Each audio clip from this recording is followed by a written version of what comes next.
Shalom Bapak Ibu, saudara-saudari, adik-adik yang dikasihi Tuhan. Selamat berjumpa lagi dengan ibadah dan perjamuan kudus keluarga Warlot Ministry pada hari Minggu 17 November tahun 2024. Jangan lupa siapkanlah hosti dan anggur, atau bisa diganti dengan roti, biskuit, atau sirup dan teh. Mari kita persiapkan diri, kita undang kehadiran Tuhan. Mari kita berdoa. Bapa kami yang di sorga, kami menaikkan pujian dan syukur kepadamu Bapa untuk kasih karunia Tuhan telah menganugerahkan pada kami pada hari ini untuk mengadakan ibadah dan perjamuan kudus keluarga Warlot Ministry. Untuk itu Bapa, berkatilah dan hadirlah di rumah Bapak Ibu, saudara-saudari, adik-adik yang mengikuti ibadah perjamuan kudus ini, dan hadirlah juga di House of Warlot di Sentul City. Dan jadilah kiranya ibadah dan perjamuan kudus keluarga Warlot Ministry ini di dalam nama Tuhan Yesus Juru Selamat kami yang telah mengajar, kami berdoa bersama-sama. Bapa kami yang di sorga, dikuduskanlah namamu, datanglah kerajaanmu, jadilah kehendakmu di bumi seperti di sorga. Berikanlah kami pada hari ini makanan kami yang secukupnya, dan ampunilah kami akan kesalahan kami, seperti kami juga mengampuni orang yang bersalah kepada kami. Dan janganlah membawa kami ke dalam pencobaan, tetapi lepaskanlah kami dari segala yang jahat. Karena Engkaulah yang mempunyai kerajaan dan kuasa dan kemuliaan sampai selama-lamanya. Amin.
Bapak Ibu, saudara-saudari, adik-adik yang dikasihi Tuhan Yesus, sekarang kita masuk dalam pemberitaan firman Tuhan.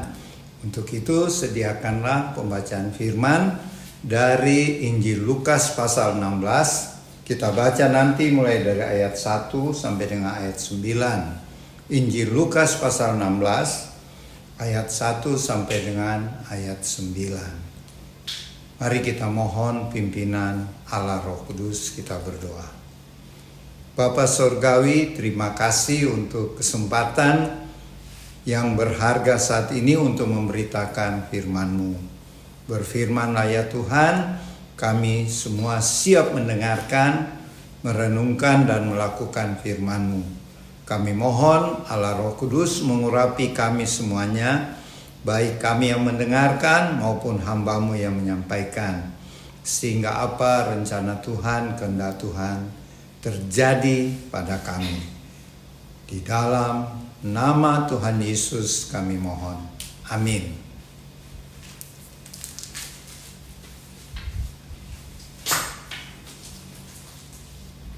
Lukas 16 ayat 1 sampai 9, perumpamaan tentang bendahara yang tidak jujur.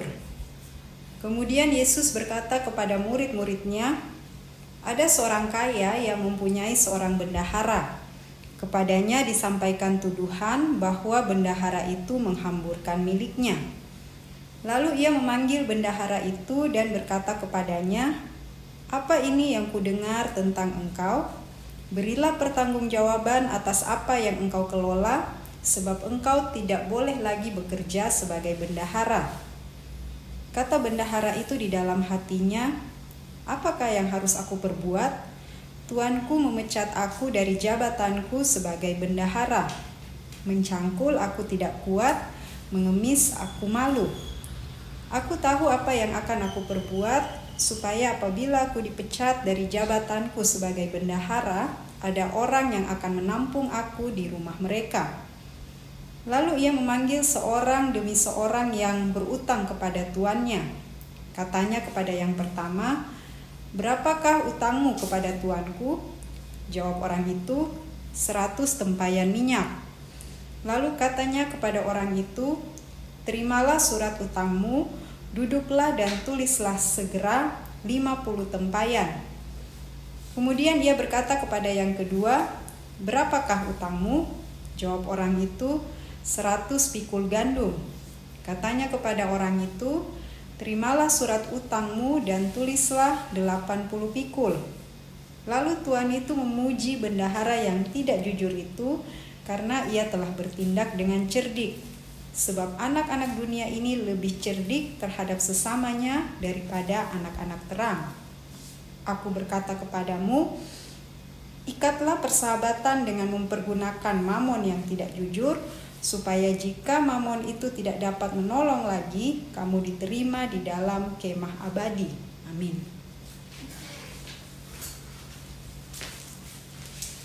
Bapak, Ibu, saudara-saudari, adik-adik yang dikasihi Tuhan, perumpamaan tentang bendahara yang tidak jujur ini di pembacaan sebelumnya adalah tentang perumpamaan tentang anak yang hilang. Dan setelah perumpamaan bendahara yang tidak jujur ini dilanjutkan dengan orang kaya dan Lazarus yang miskin. Apa maksudnya ini? Kalau kita lihat di perumpamaan anak yang hilang, anak ini meminta kekayaan kepada ayahnya dan dia menghambur-hamburkan sehingga ia sampai jatuh miskin, bahkan menjadi penjaga babi, ya. Dan setelah perumpamaan tentang bendahara yang tidak jujur ini, kita melihat Tuhan mengajar tentang orang kaya dan Lazarus yang miskin. Si orang kaya ini masuk neraka karena dia salah atau menggunakan kekayaannya tidak benar di mata Tuhan. Jadi di sini memang betul-betul kita sebagai orang percaya harus memperhatikan apa itu harta yang Tuhan sudah karuniakan kepada kita, yang Tuhan istilahkan di sini mamon yang tidak jujur, ya. Jadi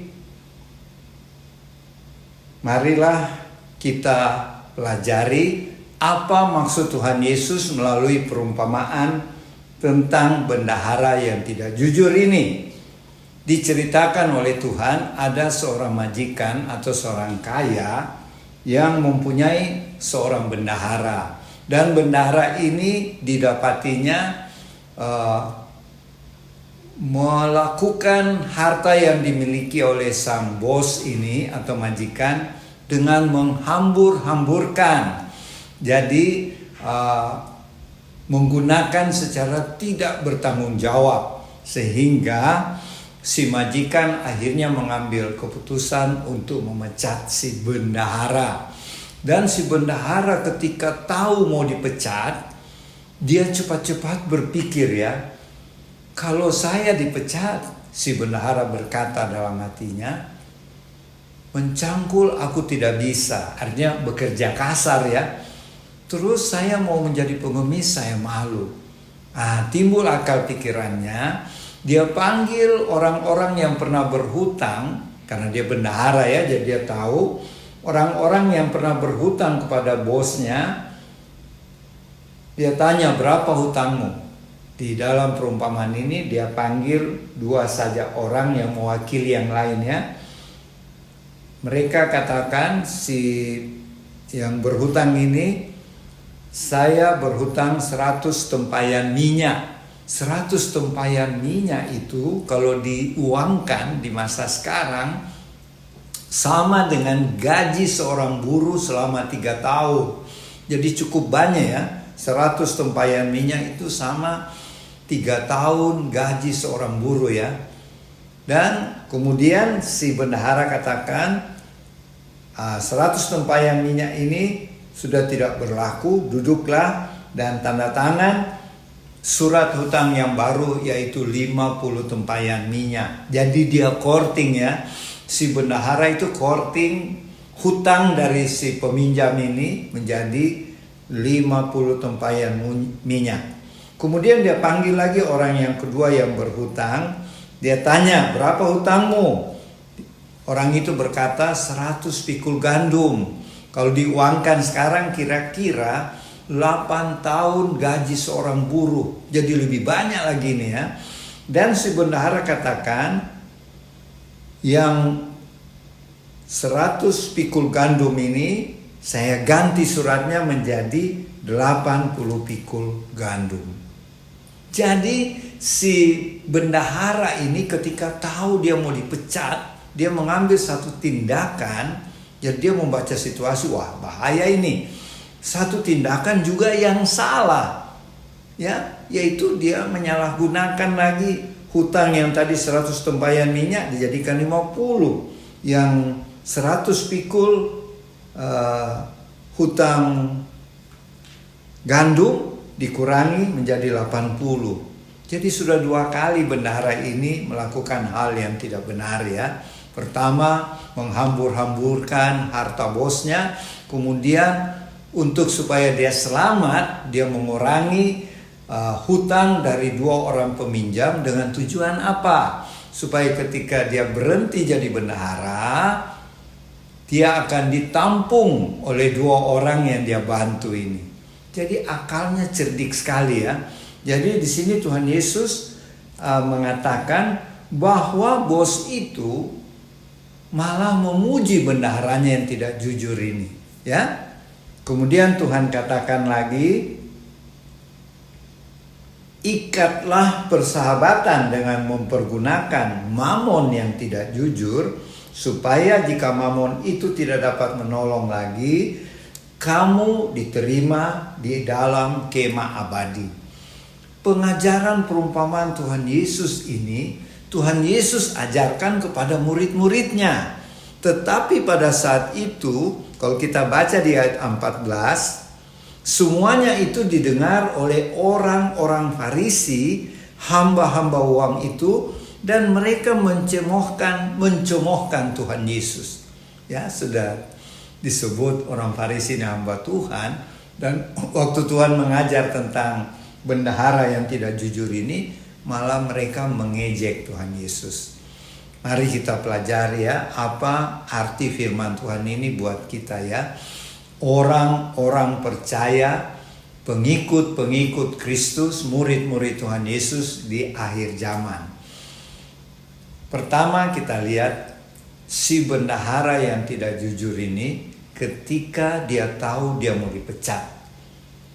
Karena dia tidak jujur dalam harta tuannya, dia cepat mengambil keputusan untuk menyelamatkan masa depannya.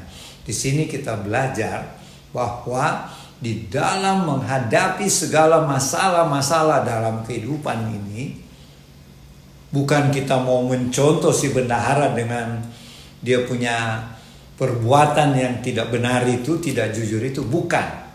Tetapi kita bisa melihat bahwa si bendahara ini ketika dalam kesusahan karena dipecat, dia cepat antisipasi, dia cepat mengambil keputusan untuk menyelamatkan masa depannya. Apalagi kita anak-anak terang, pengikut Kristus. Makanya Tuhan berkata bahwa anak-anak dunia ini lebih cerdik daripada anak-anak terang. Anak-anak dunia ini diwakili oleh bendahara yang tidak jujur ini ya. Sedangkan anak-anak terang adalah murid-murid Tuhan Yesus yang Tuhan sampaikan perumpamaan itu, termasuk kita. Jadi maksud Tuhan, sedangkan anak-anak dunia, yaitu yang belum mengenal Tuhan Yesus, begitu cerdik ya. Jadi kita anak-anak terang, pengikut Kristus, harus sebenarnya lebih cerdik lagi. Makanya Tuhan Yesus bilang, Aku utus kamu ke tengah-tengah serigala, hendaklah kamu cerdik seperti ular, tetapi tulus seperti merpati. Artinya kita tetap tulus percaya kepada Tuhan Yesus, tetapi kita jangan sampai dibodoh-bodohi oleh dunia ini. Kita harus cerdik ya.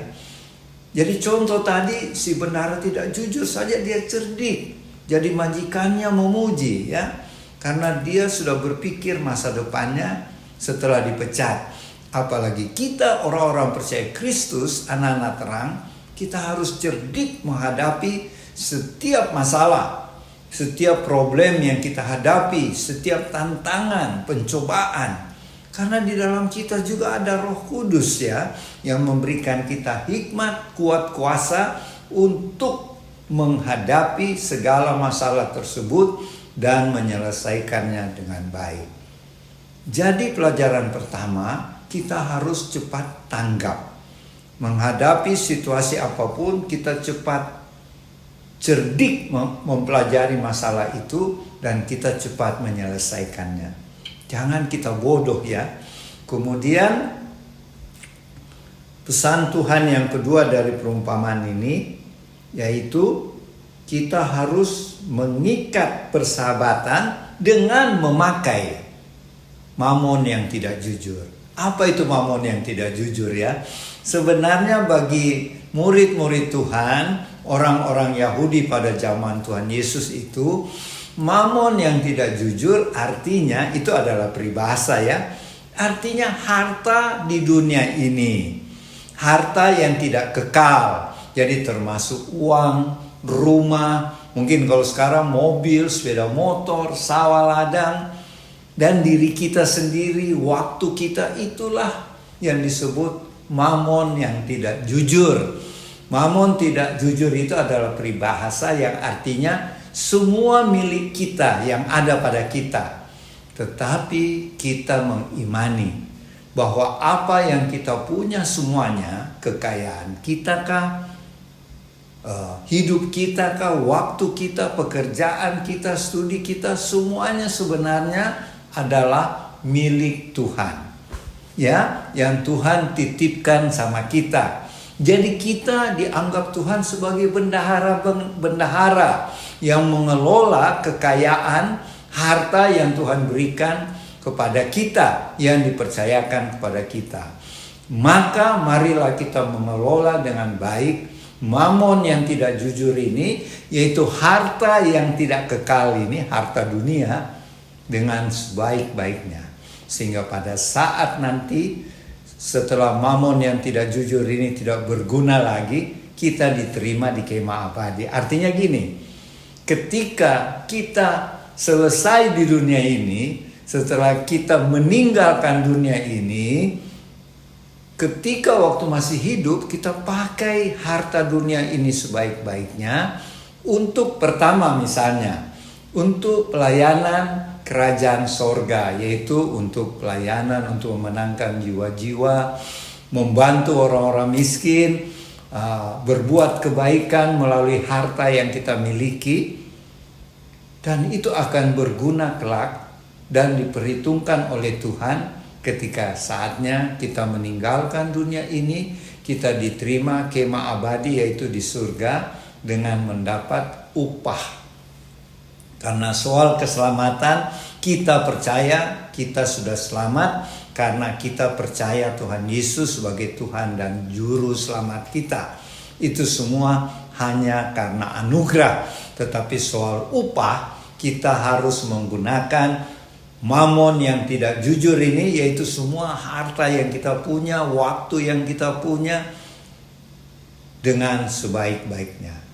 Jadilah kita pengelola harta atau bendahara Tuhan yang jujur, ya, sehingga waktunya kita dipanggil Tuhan, kita akan diterima di sorga dan mendapat upah sesuai amal soleh kita, ya. Demikianlah, semoga menjadi berkat bagi kita semua firman ini.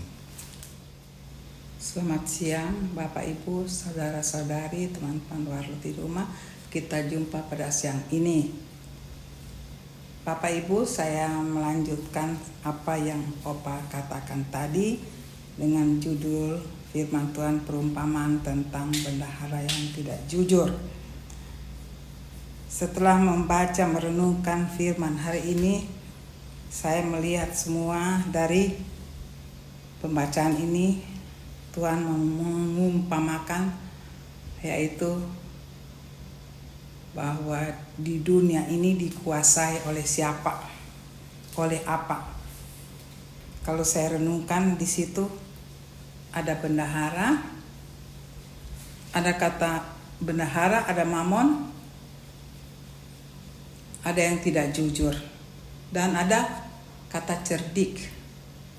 Melihat pembacaan firman Tuhan ini yang saya simpulkan, kita merenungkan kita ada di mana.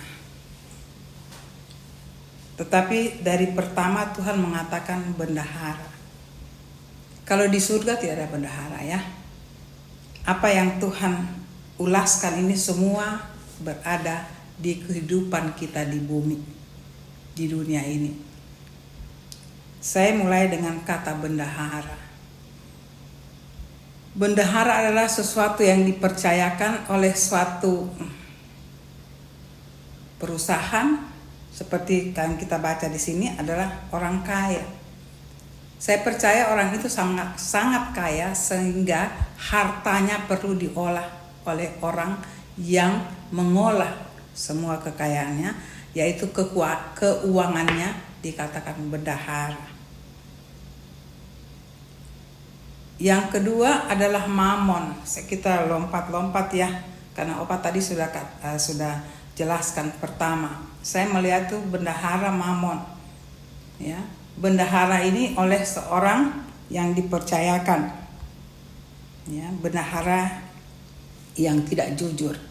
Jadi bendahara ini adalah suatu hal yang dilakukan oleh manusia. Kalau saya renungkan, di dalam bendahara ini Tuhan tidak membedakan manusia siapa. Semua manusia bisa duduk di situ. Tapi membaca firman Tuhan hari ini, kita yang sebagai anak-anak Tuhan, kita adalah bisa mengatakan kita bendahara kalau ditunjuk. Tetapi membaca firman Tuhan ini, kita adalah bendahara yang berkeyakinan adalah kita percaya pada Tuhan yang mengatur hidup kita. Tetapi pada awal pembacaan ini, bendahara ini kita lihat tidak percaya Tuhan. Dia hidup dengan apa yang dia bisa, dia mampu. Ya, saya tidak ulaskan lebih jauh bahwa dia tidak jujur. Dia akan dikeluarkan. Ya. Dan semua kata bendahara ini perenungan saya, semua anak Tuhan di dalam Tuhan, manusia bisa mengemban tugas ini. Tetapi yang menjadi pertanyaan, setelah bendahara itu mau ditegur, mau dikeluarkan, istilahnya dipecat karena tidak jujurnya, di situ yang mulai letak permasalahannya. Saya tidak ulangi apa yang dia pikirkan. Yang saya intikan, setelah dia berpikir, setelah aku dipecat, aku mau kerja apa? Dia pikirkan masa depannya setelah dia dipecat. Mari Bapak Ibu kita merenungkan. Kita ada di bendahara yang demikian, atau kita juga bendahara, tetapi di dalam kehidupan kita adalah Tuhan Yesus.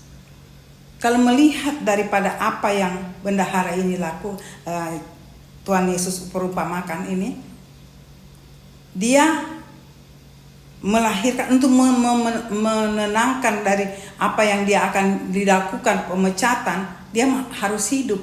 Tapi dia berpikir seperti dia. Ya, tidak di dalam Tuhan. Mari kita contoh di situ letaknya.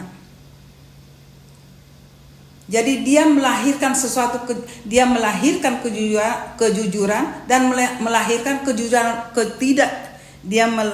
ketidakjujuran dan melahirkan ketidakjujuran yang berikutnya. Ya. Dia memotong utang-utang dari tuannya. Tadi Opa katakan itu tidak benar, itu betul, tidak benar. Jadi dia melahirkan ketidakbenaran terus menerus.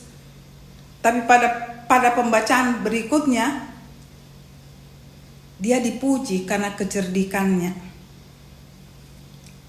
Bagi anak-anak Tuhan, kita sebagai anak Tuhan, di mana letak kecerdikannya? Dan juga di mana kita sebagai anak Tuhan di posisi ini kita harus apa? Setelah membaca keadaan ini, saya merenungkan. Sebagai anak Tuhan bisa menjadi bendahara. Tetapi bendahara itu bisa membawa kita pada hal yang tidak benar. Bisa. Saya tidak kupas di situ. Bapak Ibu bisa merenungkan ini. Tapi menyelesaikan masalah itu, masalah bendahara ini, itu yang menjadi titik tolaknya di situ.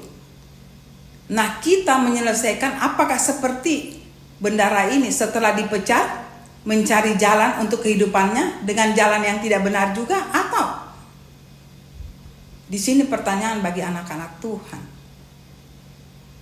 Tetapi di bawah Tuhan mengatakan, Bapak ini mengatakan, yang Tuhan ini mengatakan dia sangat cerdik karena dia melakukan untuk kehidupannya. Dia mencari jalan sendiri tapi merugikan tuannya. Tapi bagaimana kita sebagai anak-anak Tuhan? Apakah kita demikian? Kita tertantang Bapak Ibu dengan hal ini. Kalau misalnya kita ada di situ, atau kita merenungkan, tidak usah kita ada, kita merenungkan firman ini. Posisi kita sebagai anak Tuhan bagaimana? Sebenarnya Tuhan mengatakan ini, perumpamaan ini menjadi perenungan bagi anak-anak pengikutnya.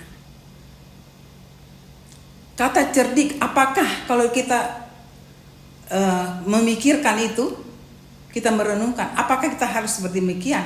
Sedangkan itu juga salah. Tetapi karena tertantang dengan hal ini, mari kita renungkan kehidupan kita dengan Tuhan. Setelah kita jatuh, apakah kita tetap jatuh terus? Atau kita merubah kehidupan kita untuk cari jalan keluar? Pembacaan firman hari ini menantang kita anak Tuhan. Jangan kita tenggelam terus di dalam kesalahan. Mari kita renungkan hidup kita lebih dekat dengan Tuhan. Kita berkomunikasi dengan Tuhan. Kita disadarkan, karena saya selalu katakan Roh Kudus ada di dalam hidup kita. Dia menyadarkan kita bahwa apa yang kita lakukan itu salah. Nah, kalau kita sudah tahu salah, kita harus tetap bersandar pada Tuhan. Perenungan kita pada siang ini membuat kita anak Tuhan lebih dekat dengan Tuhan. Kalau kita lebih dekat dengan Tuhan, kita tahu cara-cara, karena Roh Kudus yang memberitahu pada kita apa jalan keluar yang kita harus ambil. Bukan seperti bendahara tadi, sudah salah, dia mencari jalan keluar untuk menyelamatkan hidupnya, dia ambil lagi jalan yang salah. Akhirnya bisa terjerumus. Tapi tidak, saya percaya Bapak Ibu tahu hal ini. Tapi mari kita merenungkan, kita percakapkan bagaimana kita sebagai anak Tuhan. Ya. Dalam hal ini saya katakan Tuhan tidak memperdalam kata bendahara, karena Tuhan tahu setiap orang bisa menjabat itu. Tetapi sesudah kesalahan itu yang menjadi perenungan kita. Sampai terakhir dikatakan cerdik. Mari kita renungkan di situ. Karena itu ada perbedaan di situ. Kita sekarang melihat ini dengan mata Tuhan. Kalau kita ada di situ, bagaimana tindakan selanjutnya? Sudah dipecat. Yang pertama setelah saya merenungkan, kita masuk. Kita masuk di dalam Tuhan. Ada pengakuan di situ. Aku salah Tuhan. Kita pakai cara berpikir kita, cara Tuhan. Cara mata kita memandang masalah itu dengan cara Tuhan. Jangan seperti bendahara tadi. Kalau hal-hal ini kita ambil, itulah masuk pada cerdik yang Tuhan katakan. Anak-anak dunia pun bisa cerdik, apalagi anak-anakku. Itu kata bahasa sehari-hari. Nah, ini yang saya tempatkan, di mana posisi kita sebagai anak Tuhan. Mari kita merenungkan ini. Tetap saya simpulkan, harus dekat dengan Tuhan.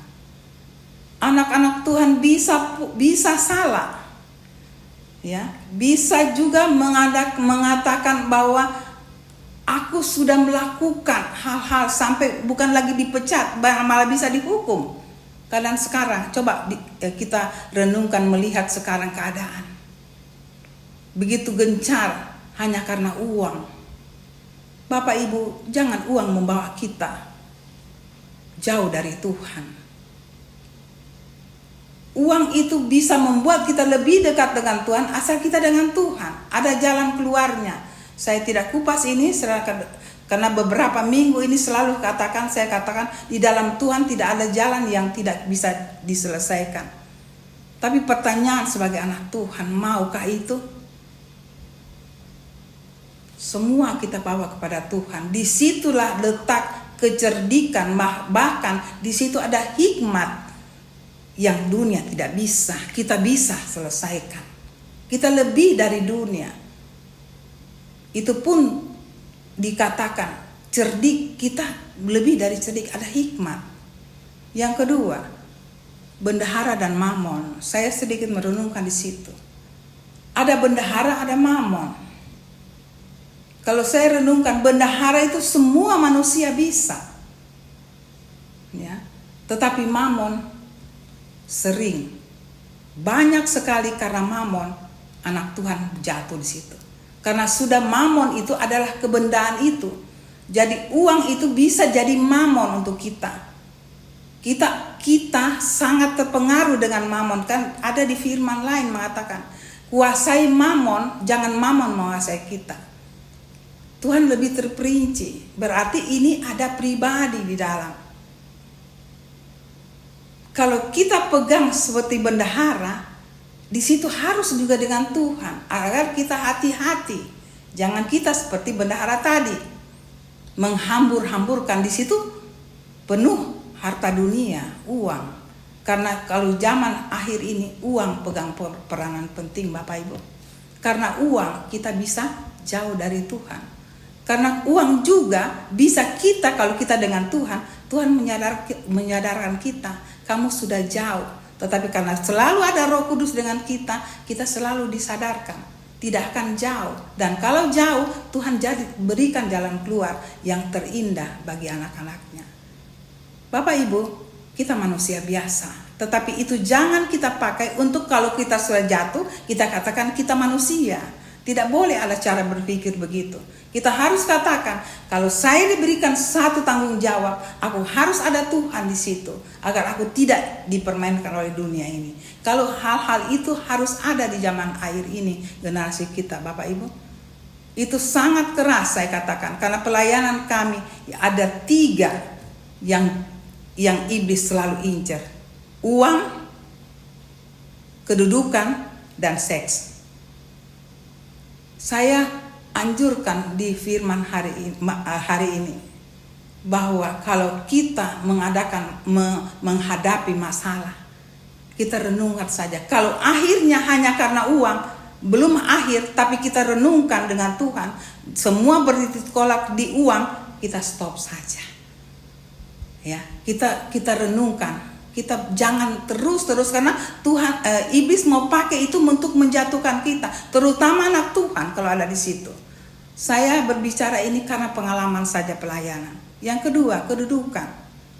Kalau kita ribut, pertengkaran atau apa berargumen hanya karena akhirnya kita renungkan, apa yang kita renungkan?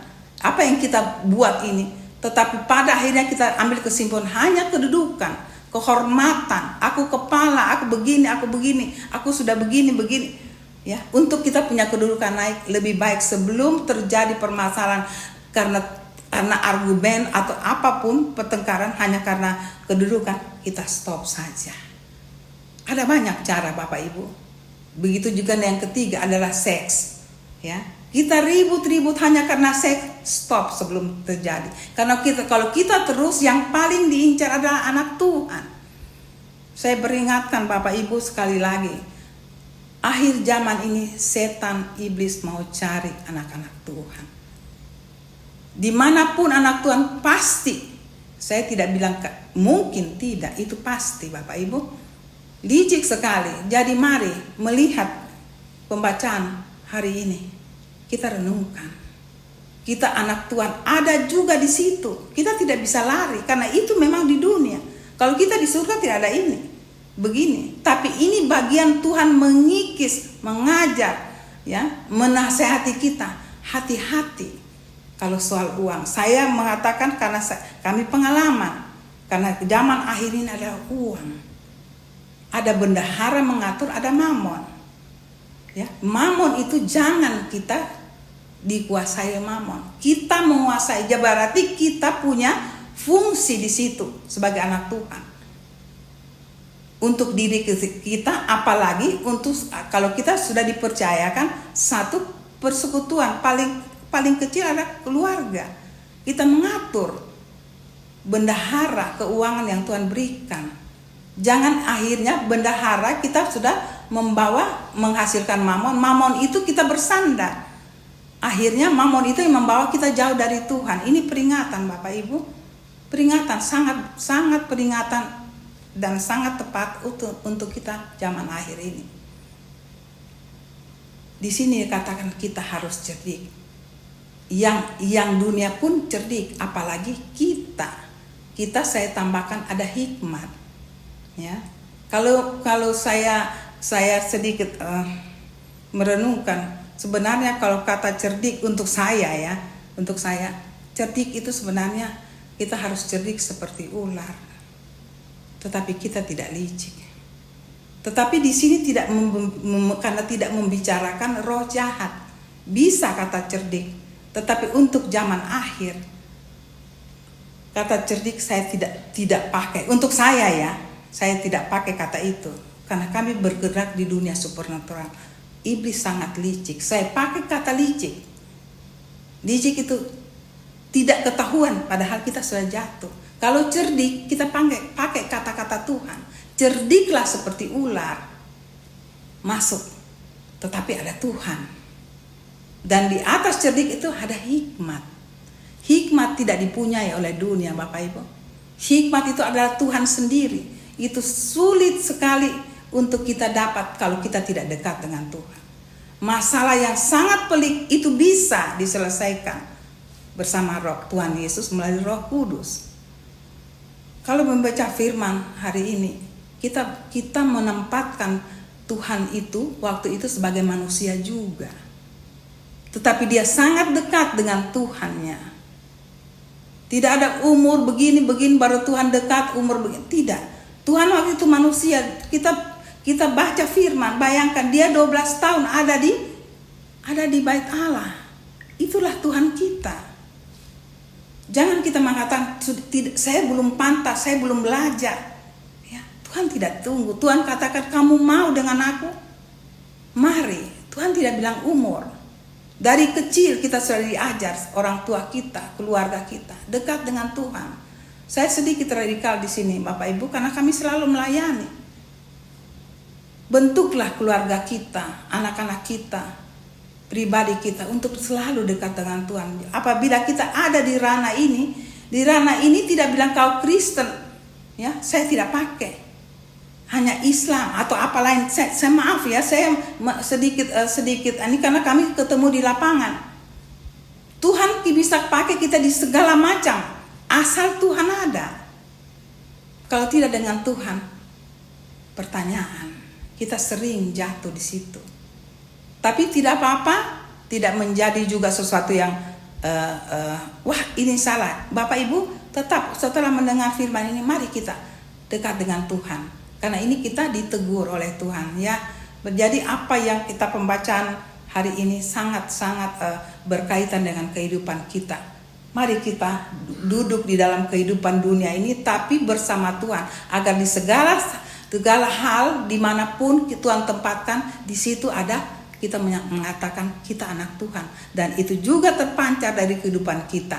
Kita harus cerdik dan berhikmat. Saya tambahkan saja ya. Ya itu ini untuk karena kita mengupas satu firman. Itu saja Bapak Ibu saya bisa katakan, kiranya Roh Kudus akan memberikan satu wawasan pengertian yang lebih dan lebih lagi.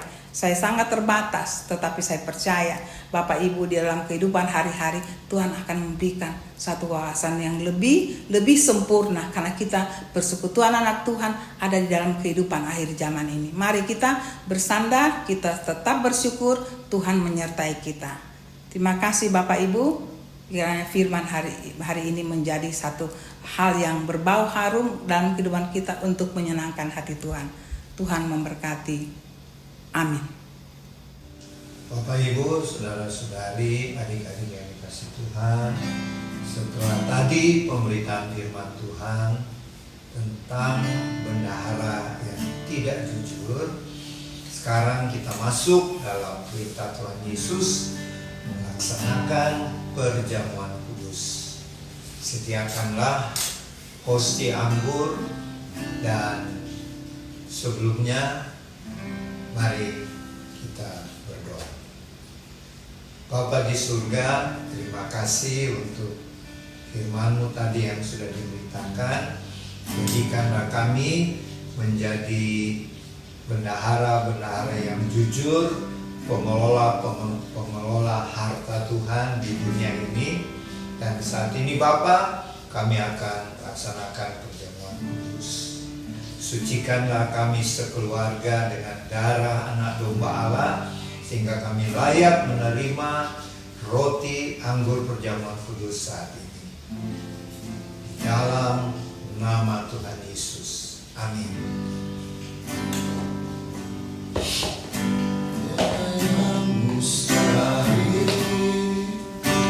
Tiada yang suka bila Roh Allah turut bekerja. Tiada yang mustahil bagi orang percaya bila Roh Allah turut bekerja di antara. Tiada yang mustahil dan tiada yang suka bila Roh Allah turut bekerja. Tiada yang mustahil bagi orang percaya bila Roh Allah bekerja di antara kita.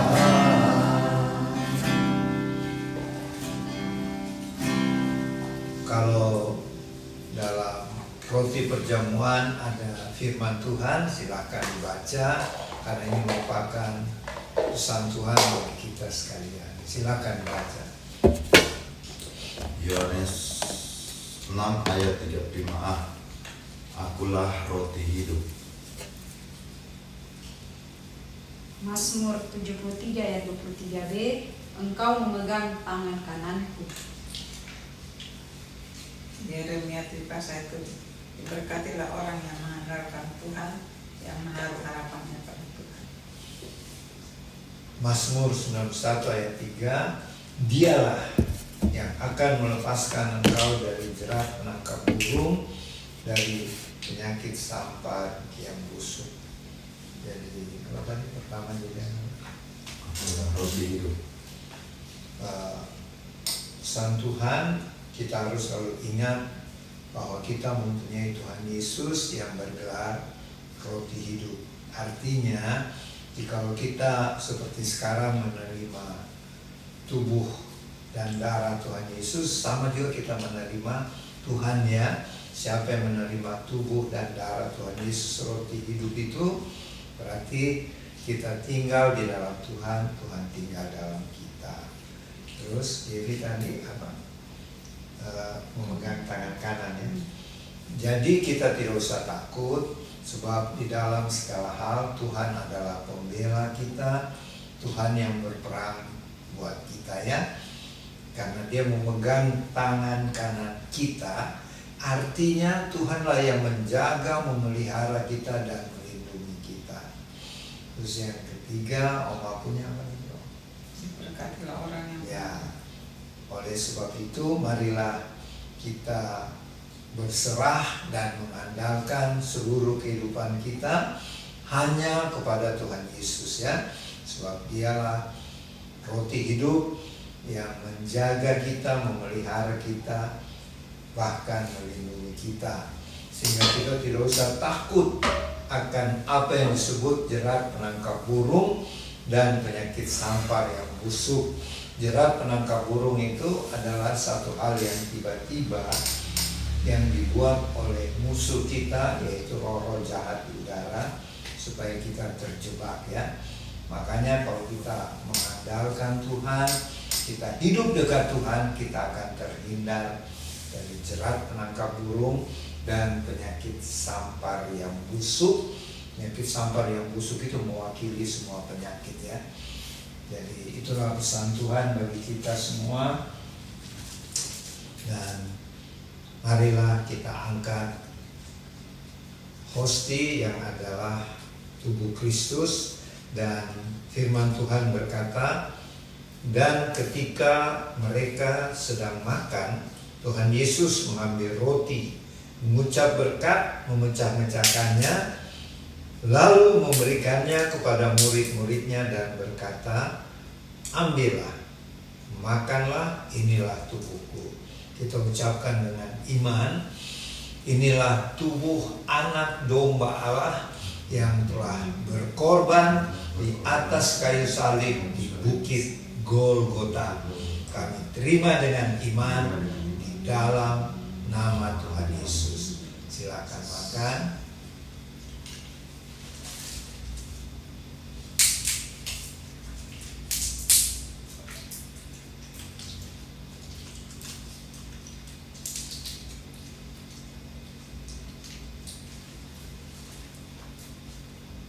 Kita angkat cawan perjamuan. Sesudah itu Tuhan Yesus mengambil cawan, mengucap syukur, lalu memberikannya kepada murid-muridnya, dan Tuhan Yesus berkata, minumlah kamu semua dari cawan ini, sebab inilah darahku, darah perjanjian yang ditumpahkan bagi banyak orang untuk pengampunan dosa. Kita ucapkan dengan iman, inilah darah anak domba Allah yang suci yang telah tercurah di kayu salib di bukit Kalvari. Kami terima dengan iman dalam nama Tuhan Yesus. Silakan minum dalam nama Tuhan Yesus.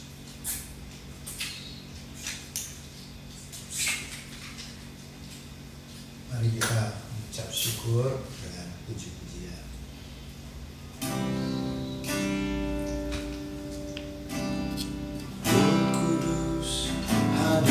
Di sini mengalir di bait suci, perkara ajaib terjadi, kuasa mujizat karena Roh Allah sedang bekerja.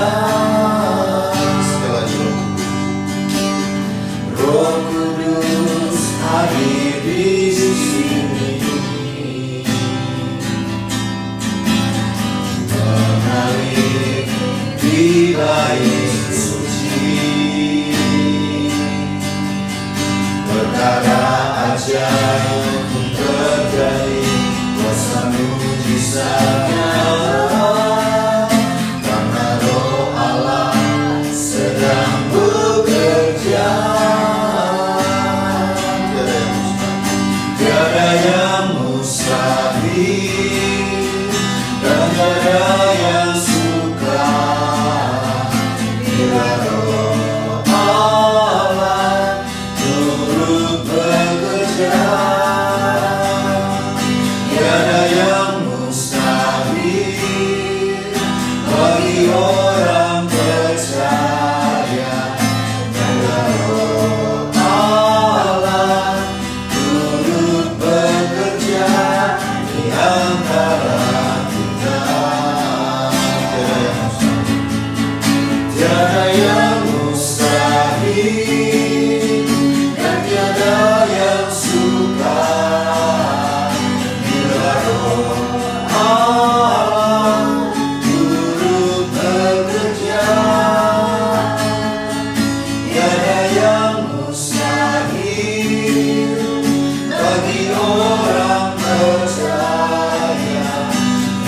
roh Allah turut bekerja,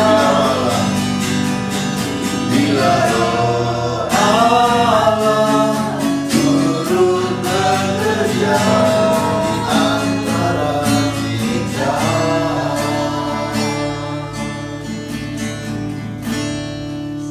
Bapa Surgawi, terima kasih Tuhan, kami sudah menerima tubuh dan darah Tuhan Yesus melalui perjamuan kudus ini. Kami percaya firman-Mu berkata bahwa Tuhan tinggal di dalam kami juga tinggal bersama-sama dengan Tuhan Yesus.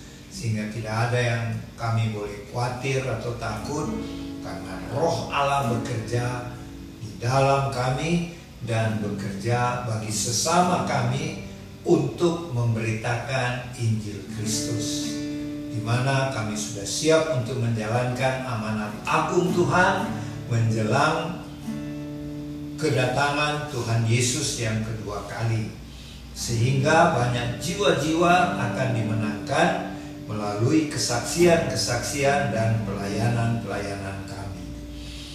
Tuhan, kami berdoa buat Bapak Ibu, saudara-saudari dan adik-adik yang bersama-sama beribadah dan perjamuan kudus saat ini. Berkatilah Bapak Ibu, saudara-saudari, adik-adik yang hari ini dan di sepanjang minggu yang berjalan bersuka cita karena berkat hari ulang tahun, berkat promosi dalam jabatan dan peningkatan dalam bisnis. Kiranya Tuhan sempurnakan sukacita Bapak Ibu, saudara-saudari dan adik-adik. Dan khusus bagi yang berulang tahun, Tuhan kiranya mengaruniakan panjang umur, tetap sehat-sehat dan terus meningkat di dalam studi, bisnis maupun pekerjaan. Terima kasih Bapak. Kami doakan bagi saudara-saudara kami, Bapak Ibu, saudara-saudari dan adik-adik yang sedang menghadapi masalah-masalah apa saja. Mungkin masalah dalam pekerjaannya, masalah dalam bisnis, dalam studi, maupun masalah keluarga dan masalah keuangan. Kami mohon kiranya Bapa Surgawi menolong kami, memberikan penyelesaian jalan keluar atas masalah-masalah yang kami hadapi. Dan kami percaya Roh Kudus akan menolong kami melewatinya. Bapa, kini kami berdoa buat semua teman-teman Warlot. Tuhan kiranya memberkati keluarga besar Warlot ini dan pakai kami terus Tuhan untuk bersaksi dan melayani Tuhan melalui karunia-karunia yang Tuhan berikan kepada kami, sehingga banyak jiwa-jiwa yang akan dimenangkan buat Tuhan Yesus dan nama Tuhan Yesus ditinggikan dan dimuliakan. Dan kini kami berdoa khusus buat pemerintah bangsa kami. Berkatilah Bapak Presiden Prabowo Subianto dan berkatilah Wakil Presiden Bapak Gibran Raka Buming Raka dengan keluarganya dan seluruh pejabat-pejabat pemerintah bangsa kami, baik itu di bidang TNI, kepolisian maupun sipil. Curahkanlah ya Bapa roh takut akan Tuhan serta hikmat dari Tuhan di dalam pemimpin-pemimpin bangsa kami ini menjalankan tugas, mengemban tugas negara, supaya Bapak Ibu saudara-saudari yang sudah dipercayakan menjalankannya dengan sebaik-baiknya, dengan adil dan dengan pemerintahan yang bersih, sehingga nama Tuhan dan juga bangsa Indonesia dipromosikan oleh Tuhan Yesus untuk kemuliaan bagi nama Tuhan Yesus. Terima kasih Bapak.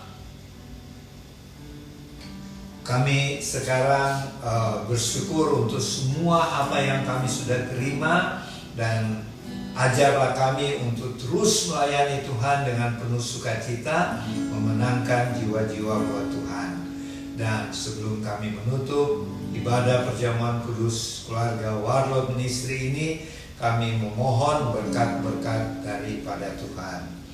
Kiranya berkat-berkat dari Allah Bapa Surgawi yang berkelimpahan, kasih karunia dari Tuhan Yesus, dan persekutuan yang indah bersama Allah Roh Kudus menyertai Bapak Ibu, saudara-saudari, adik-adik bersama keluarga, dan menyertai kami yang ada di House of Warlord Sentul City mulai hari ini sampai Maranatha Tuhan Yesus datang kembali, bahkan sampai selama-lamanya, di dalam nama Tuhan Yesus. Amin. Ibadah sudah selesai. Sampai berjumpa lagi minggu depan, hari Minggu 24 November 2024. Shalom, sampai berjumpa lagi.